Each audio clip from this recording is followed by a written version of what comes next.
को माफ करनी होगी। कन्या का पहला वाक्य है कि ऐ पतिदेव, यदि आप तीर्थ करें, व्रत करें, दान करें, यज्ञ करें तो मेरे साथ में करें, मेरी सहमति से करें, तब मैं आपके वाम भाग में आऊँगी।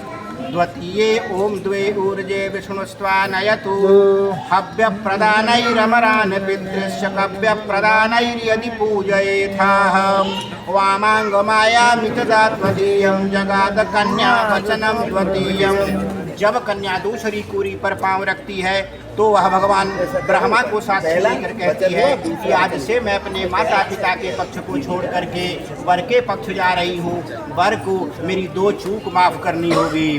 कन्या का दूसरा वाक्य है कि ऐ पतिदेव, यदि आप हवन करें, पितरों को कव्य दें, उनका पूजन करें तो मेरे साथ में करें, मेरी सहमति से करें, तब मैं आपके वाम भाग में आऊँगी।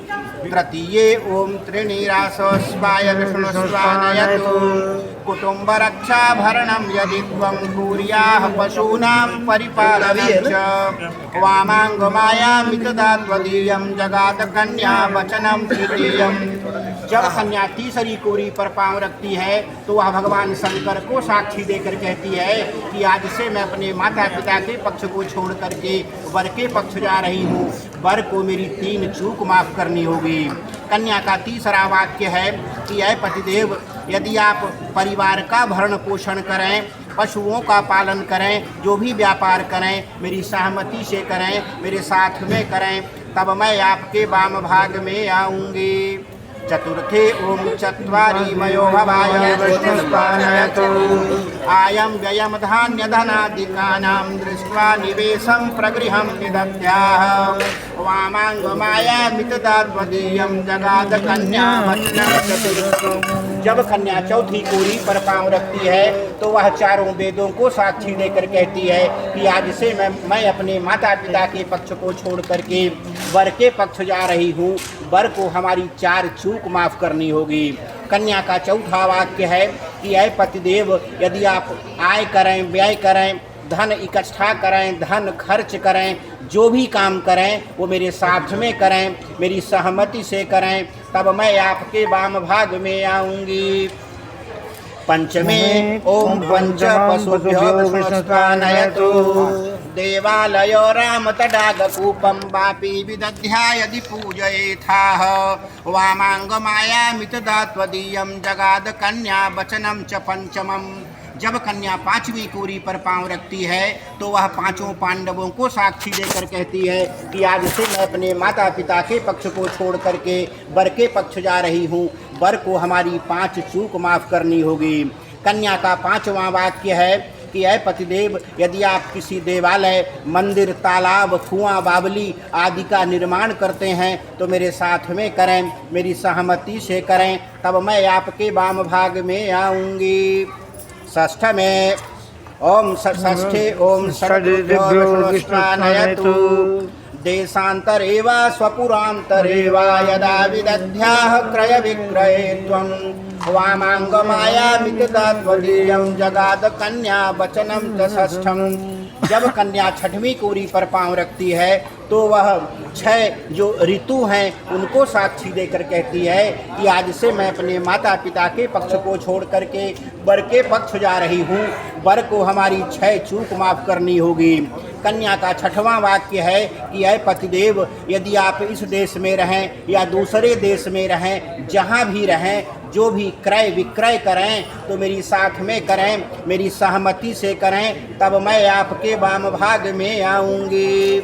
सप्तमे ओम सप्त सखे सप्तपदा भवसामामनुव्रता भवस्त्वानयतु न सेवनीया परिकीय जाया त्वया भवे भावनिका मनेश्य वामांगमायामि तदा त्वदीयं जगाद कन्या वचनं च सप्तमम्। जब कन्या छठवीं कोरी पर पांव रखती है जब कन्या सातवीं कोरी पर पांव रखती है तो वह अपने सातों सखियों को साक्षी देकर कहती है कि आज से मैं अपने माता पिता के पक्ष को छोड़ करके वर के पक्ष जा रही हूँ, वर को हमारी सात चूक माफ करनी होगी।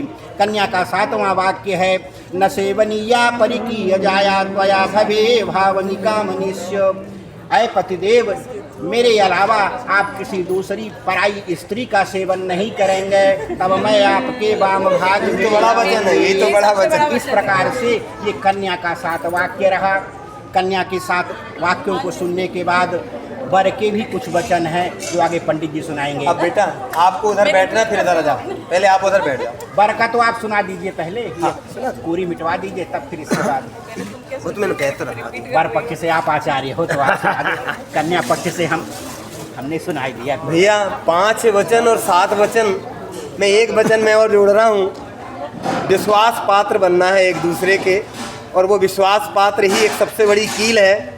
जो गृहस्थी की गाड़ी चलाती है उसमें कील रहती है। अगर कील एक दूसरे के विश्वास डगमगा जाता है तो गाड़ी की गृहस्थी जो है गृहस्थी बिखर जाती है। इसलिए एक दूसरे के विश्वास पात्र बनना ये सबसे बड़ा वचन है, और इसी को हमको ध्यान रखना है कि सारे वचनों में विश्वास एक दूसरे का जीतना है।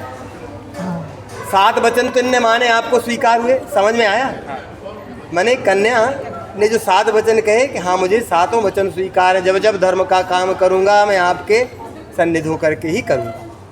ठीक है, आपने स्वीकार किए और आपने कहा कि अब आपके 7 वचन मैंने स्वीकार किए, लेकिन मेरे 5 वचन के बराबर 1 वचन है। मैं 5 वचन बार बार नहीं कहूँगा, 1 वचन में ही 5 वचन मेरे हो रहे हैं। कहने का तात्पर्य वही है कि 5 बार नहीं कह के मैं एक ही बार में कह रहा हूँ कि 5 बातों को आप एक ही साथ में समझ लें। समझ गया? तो आपने कहा कि जब तक मैं घर रहूं तब तक कीड़ा आमोद प्रमोद हास्य परिहास जो हम करते हैं घर में, समाज में, हम कहीं जाते तो साथ में जाते हैं। पत्नी जो होती पति के साथ जाती है जब तक। और फिर ये कहा कि अगर मान लीजिए मैं बाहर चला जाऊं, परदेश चला जाऊं, तब मतवालों के मुंह मत लगना, मेरे से जो नहीं जानते हैं तो उनसे बात मत करना। घर में कोई ऐसा व्यक्ति जो आ जाए, किसी से अपने को जानना नहीं है, पहचानते ही नहीं है, कोई ऐसे व्यक्ति से हमें बात नहीं करना चाहिए। ये धर्म है स्त्री का। स्त्री धर्म कहता है कि उसे हम किसी तरह से, भाई हम आपसे नहीं जानते इसलिए हम आपसे बात नहीं कर सकते। कोई बात हो तो आप तो कहिए और चले जाइए, खत्म। फिर आती है मेरे भाई बंधु, मेरे परिवार में माता पिता, उनका सम्मान करना, मेरे भाई बहनों का आदर सम्मान करना। जैसे आपने मेरे से कहा कि मेरे भाई बहनों का भी आदर सम्मान करना, तो आपको भी करना है और इनको भी करना है। यही वचन आगे चल रहे हैं। उन्होंने कहा कि मेरे